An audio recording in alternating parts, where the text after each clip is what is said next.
शहर के एक बड़े संग्रहालय के बेसमेंट में कई पेंटिंग्स रखी हुई थीं। ये वे पेंटिंग्स थीं जिन्हें प्रदर्शनी कक्ष में स्थान नहीं मिला था। लंबे समय से बेसमेंट में पड़ी पेंटिंग्स पर मकड़ी ने जाला बना रखा था।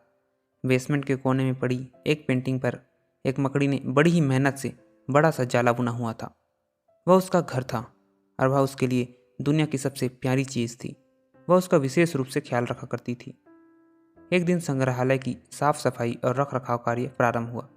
इस प्रक्रिया में बेसमेंट में रखी कुछ चुनिंदा पेंटिंग्स को म्यूजियम के प्रदर्शनी कक्ष में रखा जाने लगा।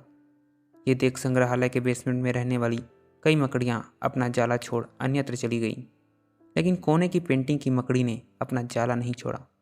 उसने सोचा कि सभी पेंटिंग्स को तो प्रदर्शनी कक्ष में नहीं ले जाया जाएगा, हो सकता है इस पेंटिंग को भी न ले जाया जाए। कुछ समय बीतने के बाद बेसमेंट से और अधिक पेंटिंग्स उठाई जाने लगी, लेकिन तब भी मकड़ी ने सोचा, यह मेरे रहने की सबसे अच्छी जगह है, इससे बेहतर जगह मुझे कहाँ मिल पाएगी। वह अपना घर छोड़ने को तैयार नहीं थी, इसलिए उसने अपना जाला नहीं छोड़ा। लेकिन एक सुबह संग्रहालय के कर्मचारी उस कोने में रखी पेंटिंग को उठाकर ले जाने लगे। अब मकड़ी के पास अपना जाला छोड़कर जाने के अतिरिक्त कोई विकल्प नहीं था। जाला न छोड़ने की स्थिति में वह मारी जाती। बुझे मन से उसने इतनी मेहनत से बनाया अपना जाला छोड़ दिया। संग्रहालय से बाहर निकलने के बाद वो कई दिनों तक इधर उधर भटकती रही। कई परेशानियों से उसे दो चार होना पड़ा। वो बड़ी दुखी रहा करती थी। उसका खूबसूरत घर भगवान ने उससे छीन लिया और उसे इस मुसीबत में ढकेल दिया। वह संग्रहालय के अपने पुराने घर के बारे में सोचकर और दुखी हो जाती कि उससे अच्छा स्थान अब उसे कभी हासिल नहीं होगा। लेकिन उसे अपने रहने के लिए स्थान तो खोजना ही था, इसलिए वह लगातार प्रयास करती रही। आखिर में एक दिन वह एक खूबसूरत बगीचे में पहुंची। बगीचे में एक शांत कोना था जो मकड़ी को बहुत पसंद आया।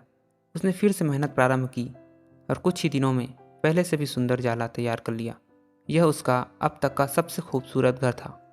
अब वह खुश थी कि जो हुआ अच्छा ही हुआ, अन्यथा वह इतने सुंदर स्थान पर इतने सुंदर घर में कभी नहीं रह पाती।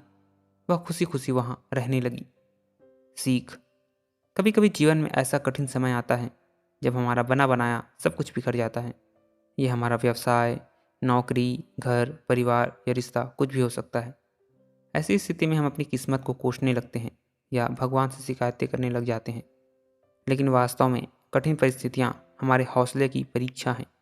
यदि हम अपना हौसला मजबूत रखते हैं और कठिनाइयों से जूझते हुए जीवन में आगे बढ़ते जाते हैं तो परिस्थितियाँ बदलने में समय नहीं लगता। हमारा हौसला, हमारा जुझारूपन, हमारी मेहनत हमें बेहतरी की ओर ले जाती है। यकीन मानिए, हौसला है तो बार बार बिखरने के बाद भी आसमान की बुलंदियों को छुआ जा सकता है।